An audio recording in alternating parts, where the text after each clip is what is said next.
Si tu as regardé toutes les vidéos de cette playlist, tu sais que j'aime beaucoup la Crossfire et que j'y porte un certain attachement. Et dans cette vidéo, on va parler d'une icône dans l'icône.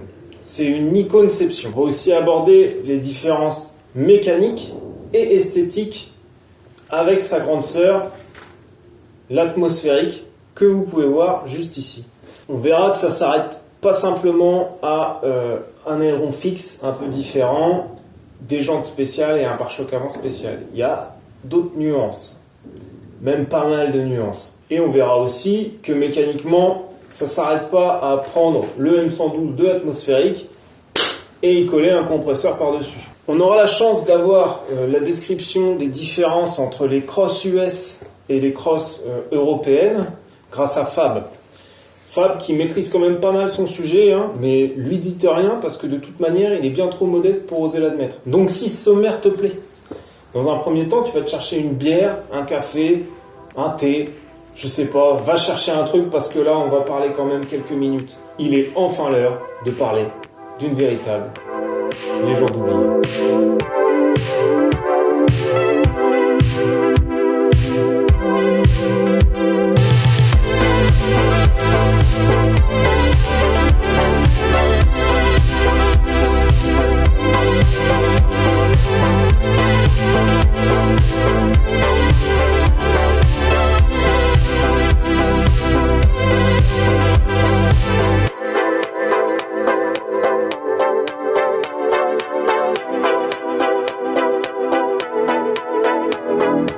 On l'a expliqué dans la vidéo précédente, la SRT6 est apparue en même temps que le Roadster pour booster les ventes qui étaient largement en peine. La Crossfire était trop chère par rapport à ses concurrentes et elle ne bénéficiait pas d'une image qui la mettait en valeur sur le marché européen. Chrysler faisant son apparition sur ce marché, ou même Renaissance, parce qu'ils étaient là bien avant, la confiance des acheteurs n'était pas là. De plus, sur son secteur tarifaire, elle était loin d'être la meilleure en termes de rapport qualité-prix. Et je mets des grosses guillemets là-dessus. Et ce fut là son plus grand défaut. Même si, selon moi, une voiture plaisir, on l'achète pas par rapport à un rapport qualité-prix, mais plus sur l'émotion qu'elle peut nous apporter. Donc, pour essayer de se démarquer, Daimler-Chrysler a aussi fait le choix de booster les kétons disponibles sous le capot des nouvelles versions qu'il allait proposer. Et là, leur est venue une idée. Tiens, pourquoi est-ce que nous, on créerait pas un nouveau badge en même temps? Parce que bon, GT, ça existe. AMG, ça existe. Les M, ça existe aussi. Alors pourquoi nous, on ne créerait pas le nôtre?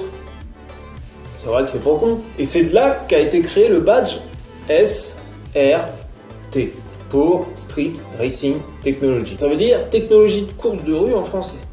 Bon, ça te donne une idée de l'objectif qu'on se fixe, tu comprends? Donc en gros, qu'est-ce qu'on va faire? C'est qu'on va te faire des engins de mort pour que tes 12 points durement acquis, tu puisses les perdre aussi vite que tu vas faire ton 0 à 100. Alors pour ce faire, ils n'ont pas fait appel à n'importe qui. Tu le sais déjà, mais la Crossfire est issue d'une alliance américano-germanique. Donc maintenant, si je te demande de réfléchir à un préparateur auto spécialisé dans les Mercedes, tu vas me répondre AMG. Et c'est en effet AMG qui préparera les SRT6. Et c'est un bien bel honneur pour eux parce que la SRT6, au-delà d'être la toute première SRT6 à voir le jour, est aussi la seule SRT6 qui est équipée d'un V6 et gâteau par-dessus la cerise. C'est aussi la seule SRT avec la Viper SRT10 à être disponible en version coupée et roadster. Tu ne savais pas ça, Il y aura en tout 4071 SRT6 de fabriqués. Alors c'est les chiffres officiels de Chrysler au 23 novembre 2013. Avec 3787 coupés et 284 roadsters. La première SRT6 à être sortie de la chaîne était un coupé. Faut le savoir, c'était un coupé. Et je peux même te donner son VIN. Je l'affiche là parce que si je te le cite, on s'en branle. Actuellement, elle est située en Floride d'après srt6.com. Et la dernière SRT6 produite, ça a été le 12 juin 2006 et c'était un roadster dont le VIN était celui-ci. Ça sert à rien de savoir les VIN, mais bon, c'est une information que j'ai trouvée ça cool. Je me dis qu'il y a quand même des mecs qui ont tracé ça de A à Z, des mecs tout aussi fans que nous, qui ont tracé ça de A à Z pour pouvoir te dire La première, c'était celle-là. La dernière, c'était celle-là. Pointilleux quand même, les gars. Du coup, mécaniquement, qu'est-ce que la SRT6 apporte à la version atmosphérique? Alors j'entends beaucoup de mecs te dire oh bah ils ont repris le M112 hein, et puis ils ont mis un compresseur par-dessus comme ça là, tu vois, bien au-dessus, ils ont mis une courroie hein, et puis ça fait un M112K. Hein, moi aussi je peux peut-être faire comme AMG dans mon garage. Alors autant te dire que ces mecs-là sont pas les truites les plus oxygénées de la rivière.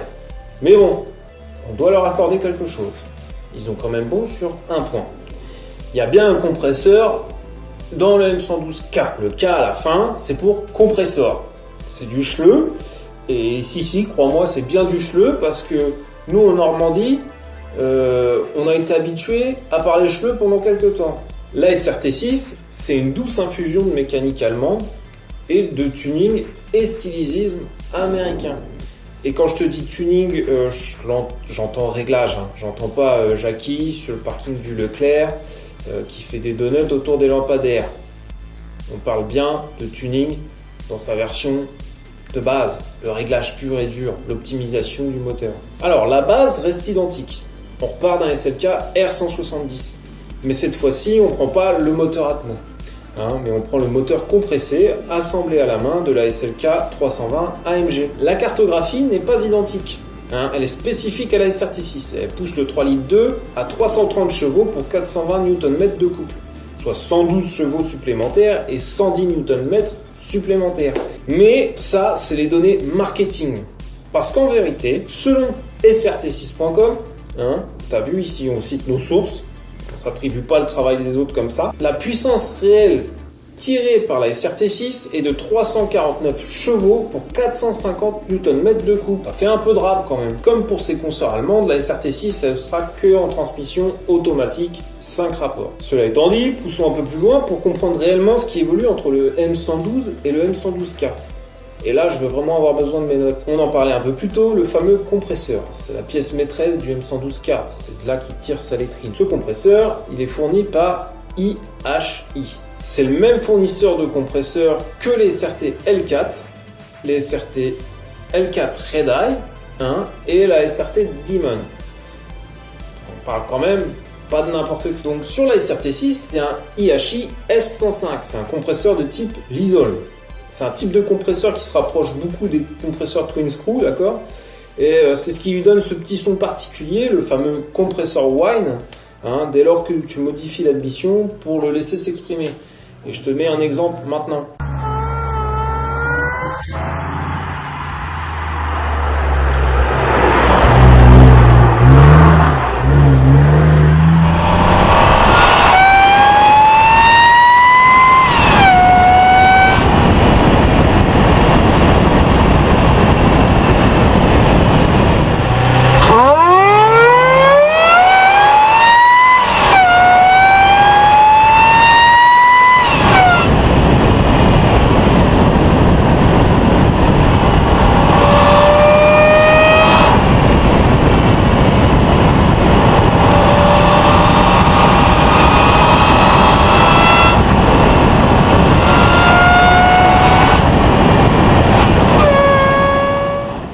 Donc ce compresseur, il est déclenché via un embrayage magnétique, comme pour un compresseur de clim. Ça permet de ne pas user le superchargeur et ni de transformer le moteur en un gouffre à fioul en fait. Ce compresseur, il a un de ces deux lobes qui est revêtu de téflon pour limiter les frottements.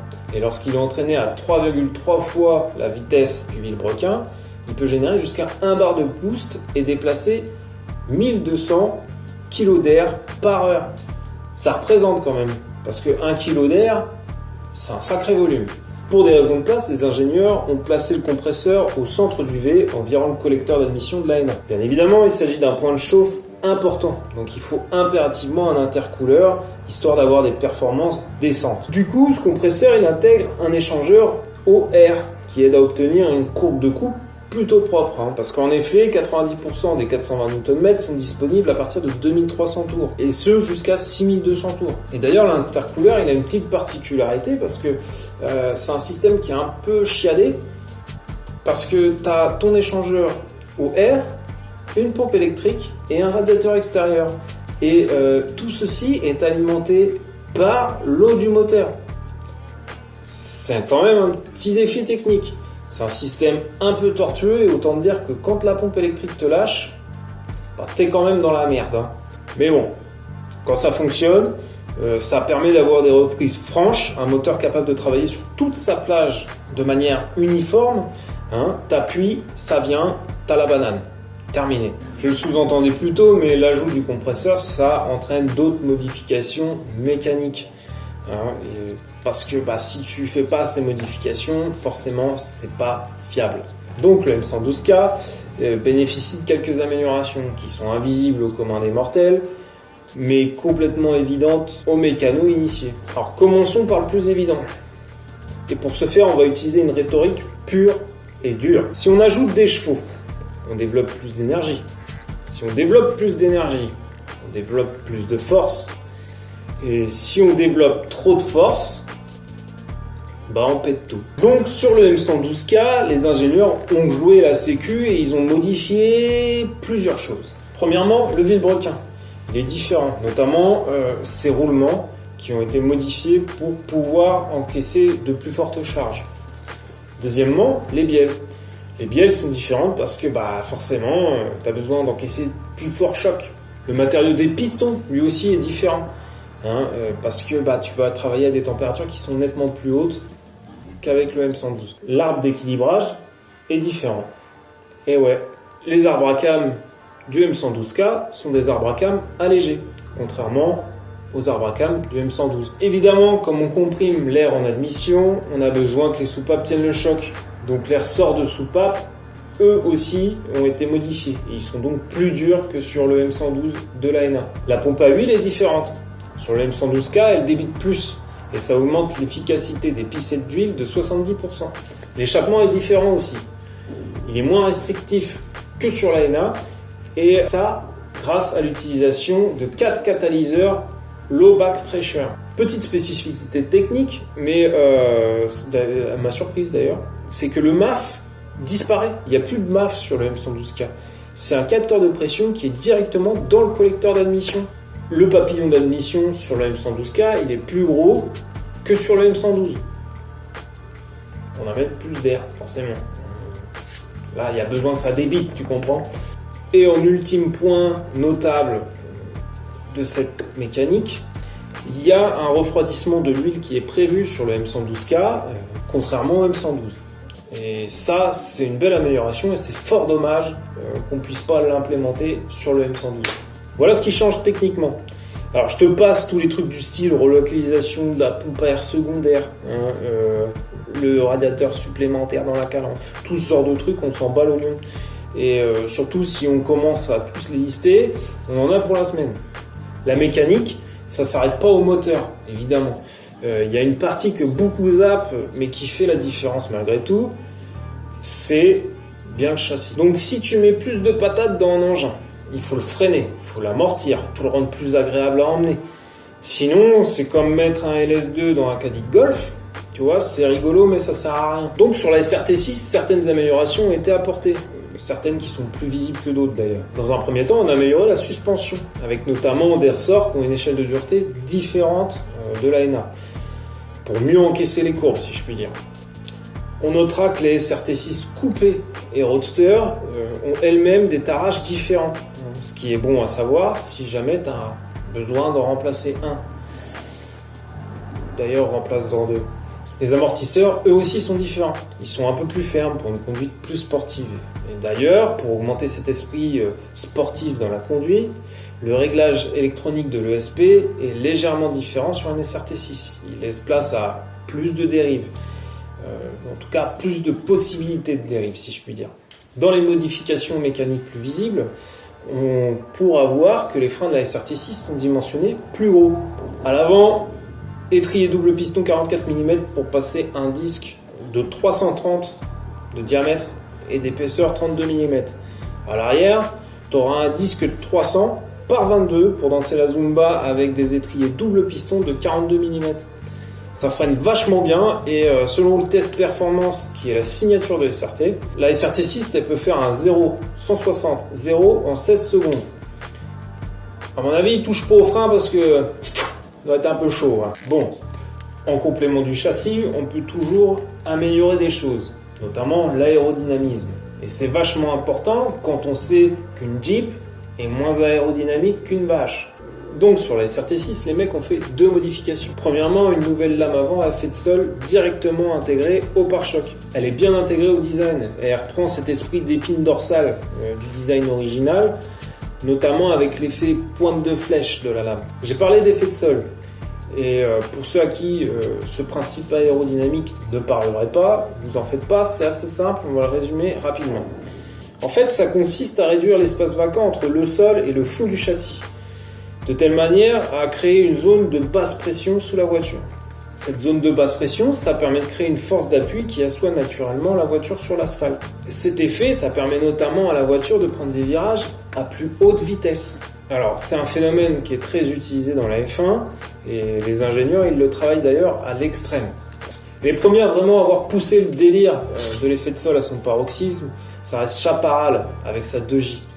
Je t'invite clairement à aller voir et te renseigner sur ce que c'est que la 2J, parce que bon, ça reste des génies, d'accord ? Des génies cons, avec beaucoup de financement, et moi j'adore ça. Et la bagnole, c'est monstrueux, c'est une mécanique monstrueuse, mais c'est fantastique, quoi. Bon, revenons-en à la SRT6, on a parlé du premier point qui était la lame avant. Mais deuxièmement, sur la SRT6, on voit apparaître le fameux aileron fixe. Alors, cet aileron fixe, il fait débat, hein, parce que, bon, moi au début, j'aimais pas trop, parce que je trouvais que ça faisait un peu pelle à tarte, ou planche à repasser, d'accord ? Mais avec le temps, je dois dire que c'est quand même sa petite pointe de piment, tu vois, qui se rajoute, et j'aime bien.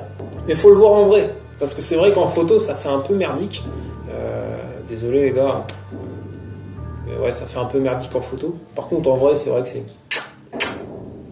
du caviar. Alors, le principe de l'aileron, c'est d'asseoir l'arrière de la voiture. Hein, c'est une autre manière de mettre en œuvre l'effet de sol. Une voiture mieux assise sur la route, c'est plus stable. Qui dit plus stable, ça passe plus de puissance au sol et c'est aussi plus sécurisant. C'est pour ça que je te recommande pas de changer l'aileron de ta SRT6 avec un aileron escamotable de NA. Même si certains vendeurs tiers, d'accord, de Crossfire l'ont fait, c'est pour ça que tu avais des versions neuves de SRT6 avec un aileron escamotable. C'était des demandes spéciaux de clients qui payaient plus cher pour avoir ça, même si c'était pas sécurisé. Une aberration, mais quand je te dis qu'ils avaient du mal à la vendre, mais pour en revenir à la SRT6, tu vois, il faut pas virer l'aileron de la SRT6 parce que c'est une injure à la SRT6. Hein, un taureau sans ses couilles, ça fait un bœuf.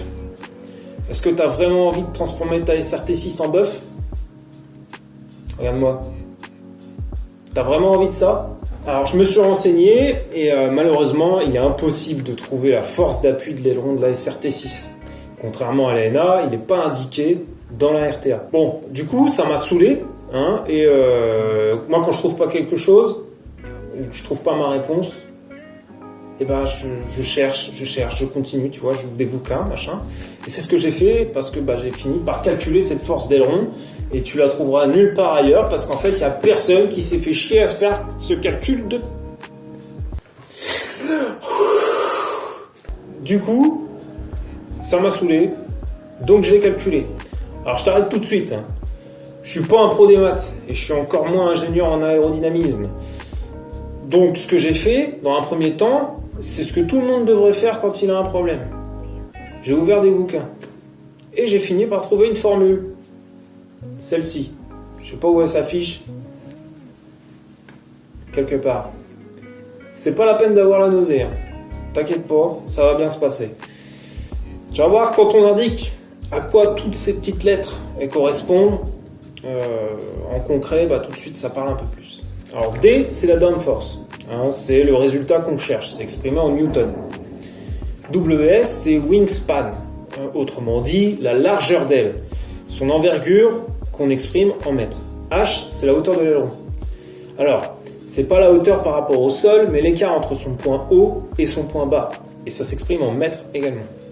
AOA, c'est angle of attack, ou angle d'attaque en français. Angle d'incidence, d'accord ? Et ça s'exprime en degrés. F, c'est un coef, c'est le coefficient de drag. Alors c'est un coefficient, ça n'a pas d'unité et on n'a pas sa valeur. Donc on va considérer le coefficient de drag de la SRT6 complète, de la voiture complète, et donc ce sera 0,37. Le P chelou, c'est la densité de l'air en kilos par mètre cube. Alors ça varie selon l'altitude. L'hygrométrie, donc ici on va prendre les valeurs de la Dodge Chrysler, 15 degrés, 40% d'humidité à 0 mètre d'altitude. Et comment je sais que c'est ces valeurs-là ? J'ai fait le calcul aussi pour la NA, pour être sûr que la valeur que j'allais te donner, c'est la bonne, et que ça correspond bien à ce qu'on trouve dans la RTA de la NA. Et oui, spoiler, j'ai réussi. Le V, c'est la vélocité en mètres par seconde, donc on calculera pour 130, parce que c'est 130 pour le catalogue NA, donc on va prendre 130, et ça nous permettra de faire un comparo valable. Donc pour une NA, la valeur de l'appui engendré par l'aileron est de 35,6 kg à 130 km/h. Pour une SRT6, suivant le calcul donné juste avant, on est à 47,8 kg à 130 km/h.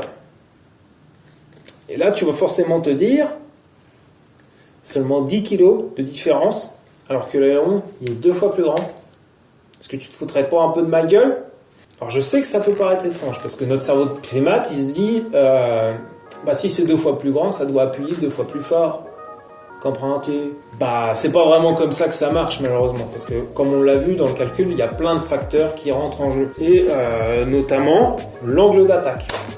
Et sur la SRT6, l'angle d'attaque est bien moindre que sur la NA. En effet, sur la NA, quand l'aileron il se lève, il est quasiment comme ça. Tu vois, il est bien. Si tu regardes, c'est le soleil. Sur la SRT6, il est fixe. Donc il est tout le temps à peu près plat. Et ça, c'est une différence majeure. Alors si tu fais le même cheminement de réflexion que moi, tu vas te demander pourquoi est-ce qu'on n'a pas laissé un aileron escamotable du coup. Parce que la différence n'est pas impressionnante. Et moi, là-dessus, j'ai plusieurs hypothèses. La première, déjà, c'est le style. Il fallait impérativement amener une marque distinctive sur le design pour démarquer la SRT6 du reste de la plèbe que représentent les NA. Le deuxième, c'est le gars technique qui va te parler. Donc maintenant, ce qu'on va faire, c'est qu'on va se quitter un peu du regard et je voudrais que tu regardes cette courbe. Quand on observe la courbe de l'appui par rapport à la vitesse, on note que l'appui augmente de manière considérable à partir de 100 km/h. C'est cocasse, parce que c'est exactement la vitesse à partir de laquelle l'aileron automatique se déploie sur une NA. J'ai donc tendance à penser que cet aileron est fixe non pas par hasard. Selon moi, le fait qu'il soit fixe nous vient d'une incapacité technique à créer un aileron déployable assez rapidement pour assurer un appui décent sur une phase d'accélération. Un aileron qui se déploie en dehors du temps imparti, c'est laisser la possibilité au train arrière de se soulever et donc la possibilité de se cracher. Car oui, on est sur une SRT6, ça pousse un brin plus qu'une NA. Alors ça reste une hypothèse plausible selon moi. D'autant plus qu'on peut clairement voir sur la courbe que l'étude du design de l'aileron a été faite de telle sorte à ce qu'en dessous de 100 km/h, l'appui soit modéré pour pas impacter la consommation, en mode cruising dans la campagne ou en ville. Le drag à basse vitesse est limité, mais au-dessus de 100, l'aileron prend tout son sens car sa force d'appui augmente rapidement d'une moyenne de 16 kg par palier de 20 km/h. Pour moi, cet aileron, c'est un vrai défi technique. On se rappelle que le design de la NA, l'aérodynamisme, c'était quand même le point d'orgue et que ça avait vraiment été étudié en profondeur. Pour la SRT6, ils n'ont pas lâché l'affaire. On a continué à travailler l'aérodynamisme. Et là, le mec qui a calculé l'aileron, chapeau bas, parce que exercice réussi. À basse vitesse, on n'a pas de drag. Dès qu'on monte un peu, ça prend tout son sens. Bravo, rien à dire. Pour conclure sur l'aileron fixe, il apporte plus d'appui qu'un aileron déployable. Il est fixe et ça à moins d'avoir participé à l'étude de design de la Crossfire SRT6. On ne saura jamais le fin mot de l'histoire. Donc toi évidemment, t'es pas obligé de croire à tout ça. Et si tu as une autre hypothèse que celle-ci, n'hésite pas à la mettre en commentaire. Ce sont ici les améliorations principales qui ont été apportées en termes de performance. Mais c'est pas fini. Parce que là, on a parlé que des améliorations de performance. Et tu vois déjà que ça fait quand même quelques minutes de vidéo qu'on se parle. On l'a vu à l'instant, les mecs ont fait des modifications esthétiques et ils en ont profité pour amener des modifications de performance. Si on te rend l'utile à l'agréable. Ils ont fait également quelques modifications esthétiques, mais dans le seul but de faire en sorte que la SRT6 se démarque un peu plus des NA. Parmi ces modifications, on a des jantes rayonnées avec les caches centraux en aluminium. Sur une NA, c'est du plastique. Ici, c'est de l'aluminium. Alors ces jantes, elles ont une particularité que j'ai découverte grâce à Fab, et c'est une particularité à laquelle j'avais même pas fait attention. Parce qu'en fait, ça se voit pas vraiment. Si tu passes vite fait à côté, tu le vois pas. Mais en fait, ces jantes, elles sont polies uniquement sur les faces extérieures. Les bâtons à l'intérieur, ils sont peints dans un gris qui est proche du gris du béton.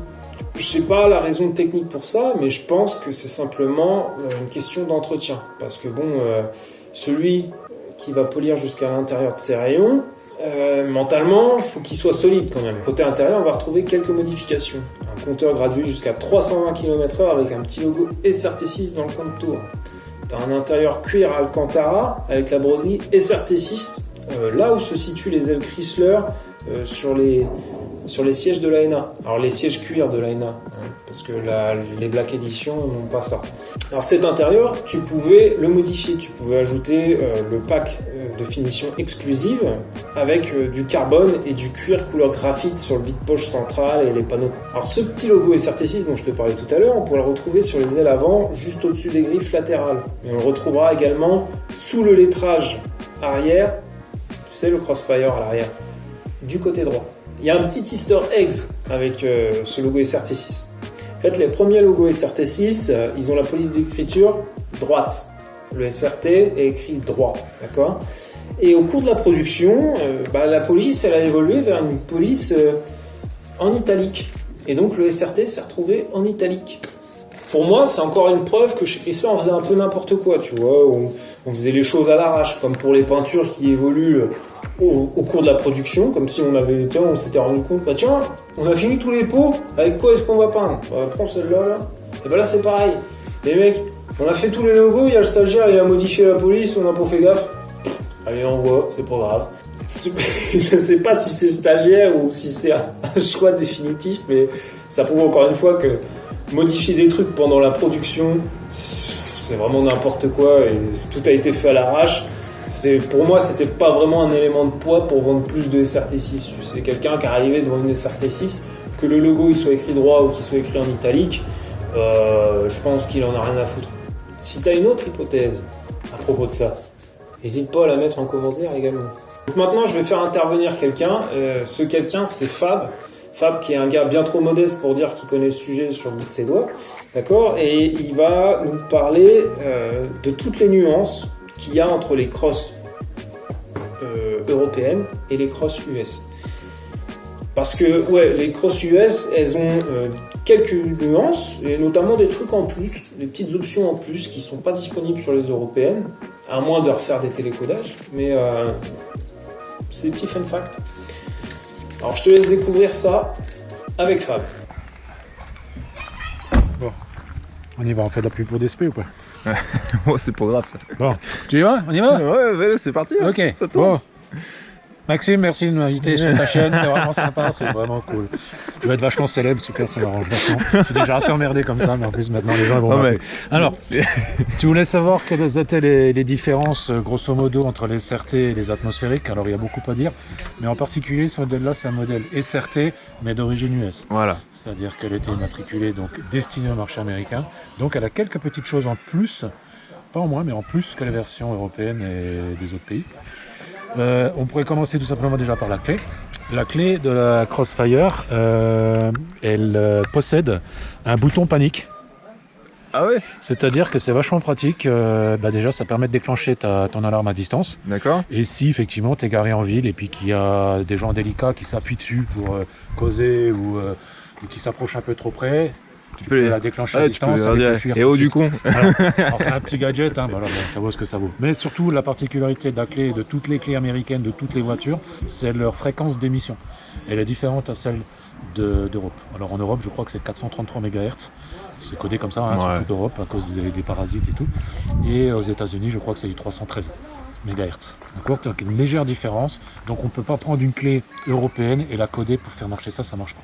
Ouais, parce que c'est l'électronique qui émet qui est différente. Ouais, tu seras pas en phase avec le boîtier quoi. Voilà. Qu'est-ce qui va différencier aussi le modèle américain? C'est au niveau de l'éclairage. Au niveau de l'éclairage et en particulier des feux de gabarit, si je peux dire, qui malheureusement ne sont plus là parce que moi je les ai marqués. Voilà. Mais sur ce modèle-là, elles sont allumées en rouge. Alors ça, aux États-Unis, c'est autorisé. En Europe, c'est absolument interdit. En Europe, seuls les feux de gabarit sont en orange, que ce soit des véhicules légers ou des poids lourds. C'est toujours en orange. Les feux rouges, chez nous, c'est toujours dédié à l'arrière d'un véhicule. Aux États-Unis, ils ont le droit de les mettre de côté. Voilà. C'est pas grand-chose. C'est bien à savoir. Ça n'empêche pas de dormir. Qu'est-ce qu'on a aussi sur la version américaine? Alors, tu peux regarder dans la caméra. Moi, je vais mettre de l'autre côté. Yes. Je vais te montrer. Hop là. Oh là là, c'est la première fois que je m'assois dans une SRT, tu sais ça? Alors, la version américaine possède une déconnexion de l'airbag passager. Elle est ici, elle est sur le côté, il y a une clé qui fonctionne avec le Neumann. D'accord. Donc on tourne et le petit voyant qui est ici, qui n'existe pas sur les versions européennes, s'allume. Donc ça prouve que l'airbag passager est déconnecté. Putain, c'est ouf, je savais pas tout ça, moi, tu vois. En fin de compte, c'est facile parce que moi, c'est comme ça que j'arrive à détecter des versions américaines. C'est que il suffit que je vois la photo du tableau de bord et je peux dire si c'est une US ou pas, parce qu'il y a ça ou pas. Ouais, c'est vraiment spécifique à l'américaine. Ouais. Donc voilà, ça c'est possible sur ce modèle. On peut mettre un enfant dans un siège, à l'envers, et déconnecter l'airbag, c'est autorisé dans cette voiture-là. Je le déconseille de le faire sur les versions européennes à cause de la violence du déclenchement d'un moteur. On va pas les mettre dans le décor, les bouts de chou. C'est ça. Alors bien entendu, comme c'est une américaine, elle est graduée en miles. Donc non seulement le compteur de vitesse, mais le totalisateur, bien sûr aussi. Donc en miles. Bien entendu, 200, c'est pas 200 km/h, mais 200 miles, puisque cette voiture est capable de monter à 250, voire un peu plus. La version américaine possède aussi un système qui s'appelle le Follow Me. C'est un système, une fois qu'on verrouille la voiture, les feux de brouillard avant s'allument pour éclairer la zone de parking, qui nous permet par exemple d'accéder chez soi sans se prendre un escalier, une barrière ou un poteau.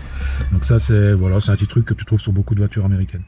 Je sais pas quoi te dire parce que je crois qu'on a fait le tour des spécifications, enfin des différences entre l'US et le U. À part bien entendu les optiques, donc les optiques sont américaines. Donc en l'occurrence pour moi, et on a déjà discuté ce matin, le contrôleur technique n'avait aucune différence d'éclairage entre la version US et la version EU. Donc moi je soupçonne légèrement que ce sont les mêmes optiques avec deux étiquettes différentes. Et voilà. Mais ça c'est quand même emmerdant parce que si tu veux faire un passage aux mines, enfin bon ça s'appelle plus une mine, mais l'homologation du véhicule, ça va poser un problème parce que le d'autocollant va t'empêcher de passer. Il faut changer l'optique. On sait que ces optiques sont introuvable, donc c'est vraiment la galère. C'est con parce que juste pour un autocollant, tu pourrais te faire recaler alors que c'est quasiment la même chose. Totalement. À moins de prouver, bien entendu, comme moi je l'ai fait, enfin j'ai failli le faire, si tu fais une réception à titre isolé, c'est-à-dire que tu fais une homologation seule, unique, et si tu passes à l'UTAC, à Paris, Bordeaux ou je crois Salon-de-Provence, il y en a 3 en France, et tu passes à titre isolé, eux ils vont contrôler tes phares. Du moment qu'ils estiment, eux ils ont des appareils spécifiques pour contrôler. Si eux ils estiment qu'ils éclairent bien, ils te l'homologuent. Même si c'est américain. C'est d'ailleurs comme ça que beaucoup de voitures américaines sont homologuées en Europe, sans beaucoup changer de choses. Au niveau carburation, tout ça, ce sont les mêmes normes, c'est pareil, on retrouvera le même moteur, la même puissance, le même couple, même alimentation, ça change pas. Le type de freinage, pareil, les SRT sont en monte un peu plus élevés en disque 320 mm si je me souviens bien. Donc ils sont un peu plus gros qu'une normale. Et donc voilà, autrement ça reste la même voiture. C'est juste qu'ils ont changé quelques petits accessoires pour s'adapter au marché américain. Mais ça reste quand même une Chrysler fabriquée en Allemagne sous égide Mercedes, revendue aux États-Unis. Et ça reste quand même à la base une Mercedes. Parce qu'au final, qu'elle soit, comme on disait là par exemple pour la clé où tu as la différence de mégahertz là, de fréquence, en fait c'est programmé au même endroit. Tout sort de la même usine. Tout à fait. Alors ces modèles Crossfire SRT sont fabriqués spécialement chez AMG. C'est-à-dire que c'est vraiment une voiture qui sort des chaînes AMG. Qui a été préparée quoi. Voilà. Donc c'est un moteur AMG. Alors bon, ça vaut ce que ça vaut, mais voilà, il y a quand même un moteur qui a une certaine noblesse quoi. Pour vous suivre, ça s'amuse quand même. Mais il n'y a pas. Alors en fin de compte, il y a une différence de 112 chevaux, je crois. Ça paraît énorme, mais honnêtement sur la route, je peux te dire que c'est pas forcément ces 112 chevaux qui font la différence, mais c'est souvent la personne qui est entre le volant et le siège. Donc c'est souvent l'élément déterminant qui fait qu'une voiture roule vite ou pas. Voilà. Pas très détail, mais honnêtement, moi j'ai des fois eu des gens derrière moi en Atmo qui m'ont suivi. J'étais étonné parce que je lui dis soit moi je roule pas assez vite, soit je roule très fort. Et il roulait très fort, donc il va suivre. Donc les 112 chevaux, on les sent pas. Par contre, au niveau du 0 à 100, par exemple, du 0 à 100, il y a une petite différence. Et en particulier celle-là qui est équipée d'une admission Nixwig avec double admission. Là, j'abats le 0 à 100 en 5 secondes. Alors qu'elle est donnée à 5,3, donc j'ai gagné seulement 3 dixièmes. C'est pas énorme. C'est pas énorme, mais c'est quand même 3 dixièmes. Et quand tu récupères 3 dixièmes dans le seuil des 5 secondes, c'est beaucoup. C'est pas comme si c'était 3 secondes. Ah bah non. Alors 17 secondes. C'est-à-dire de 0 à 100, 17 secondes, si tu gagnes 3 dixièmes, c'est pas énorme. Mais 3 dixièmes dans cette plage, c'est pas mal. Du coup, j'ai jamais réussi parce que mon rêve, c'est de passer en dessous les 5 pour avoir un 4,9. J'ai jamais réussi. Donc, cette voiture est capable de le faire, mais je pense qu'il faut modifier d'autres choses. Ce moteur, de toute façon, c'est un moteur feignant. C'est un gros moteur quand même, un 3 litres 2 V6, double allumage, admission multi-soupape, suralimenté par un compresseur. Cette voiture est capable de sortir 400 chevaux, je suis sûr. Les Allemands l'ont déjà fait. Donc, 400 chevaux avec cette voiture-là, tu passes dans la cour des grands, quoi. Voilà. Mais voilà, ça reste une voiture très exceptionnelle, en tout cas, déjà par son design et puis par sa naissance, par son origine. Voilà. Elle est unique, je pense, dans le monde automobile. Voilà. Eh ben, merci beaucoup. Merci Maxime, ce fut un plaisir. Je préférais que tu m'en parles parce que autant avoir un mec qui s'y connaît bien et puis ça méritera de faire des... cette prétention. Attends, je le sais, mais... Les gens, ils vont bien le voir, hein, que tu t'y connais quand même. Autrement, ça reste les mêmes. Tu retrouves partout les mêmes choses. Merci Fab pour ton intervention. Un improviste autour d'une bière, mais chapeau. Exercice réussi, mais je suis l'artiste. Voilà à peu près tout ce qu'il y a à dire sur la SRT6. C'est la matriarche originelle de l'emblème SRT. Et comme pour la NA, c'est une machine très attachante, avec ses particularités, d'accord ? Elle a ses petits défauts, elle a ses petits avantages, elle a son design unique pour elle, son histoire qui est aussi atypique. Et ça, on n'en parle pas assez, mais l'histoire d'une voiture, ça représente quand même beaucoup. Et la SRT6, elle aussi, elle a été boudée. Alors que pourtant, elle mérite largement sa place au rang des machines de légende. Et même si les gens, ils continuent à la détester. Et même si les gens, ils continuent de lui chier dans la boîte à gants. Ou même de se moquer de ses performances. C'est pas vraiment important. Ce qui est vraiment important, c'est qu'on ait une communauté de gens qui soient dévoués à les réparer, à les entretenir et à faire vivre la Crossfire et son ADN sous toutes ses coutures, sous toutes ses versions qui puissent exister, de la SRT6 jusqu'au modèle de base. L'important, c'est que vous continuiez à faire vivre la légende oubliée.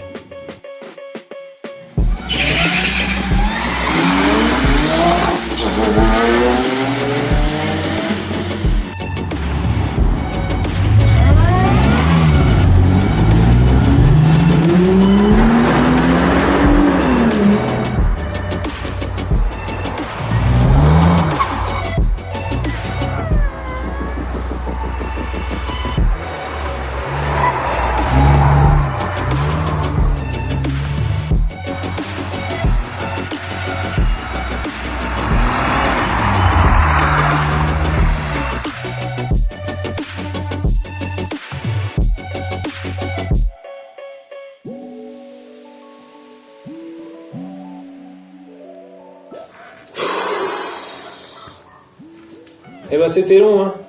J'ai beaucoup travaillé sur cette vidéo. Alors je suis un peu déçu parce que on a un été de merde. Et à la base j'avais prévu de tourner ça dans une forêt pas très loin de chez moi, dans un petit spot, dans une clairière, et ça aurait été magnifique. Malheureusement, j'ai attendu tout l'été et là on se trouve en septembre et il fait toujours pas beau. Donc bon, j'ai réaménagé mon garage comme pour la première fois et j'ai même mis, sans faire exprès, la même veste que la première fois. On pourrait se dire que la boucle de la légende oubliée est bouclée, mais j'ai encore des choses à y dire. Il y a encore des choses à traiter. Mais ça, on les verra dans un prochain épisode. J'aurais bien voulu partager mon Excel. Malheureusement, je le ferai pas, parce qu'il y aura toujours un mec pour s'attribuer le boulot sans jamais citer de qui il l'a chopé. Donc ça me gonfle un peu. Donc l'information, elle est disponible uniquement sur cette vidéo. Et si jamais tu veux la transmettre, tu transmets cette vidéo. Aussi simple que ça. Merci à srt6.com pour leur site qui est vachement bien fait. Merci à Fab d'avoir participé encore une fois. parce que bon, je l'ai pris au détour d'une bière, on était sur le cross tour, on était tous les deux même pas préparés, un peu fatigués parce qu'on revenait d'une balade assez longue, un peu crevé, tu vois, et il a joué le jeu, il a bien réussi, donc encore une fois merci à lui, merci à toi mon pote. Je vais m'en faire un café parce que mine de rien j'ai un peu la goule sèche. Sur ce, Beko. Ah si. Attends 2 secondes. Prochainement, il va falloir qu'on parle d'une chose.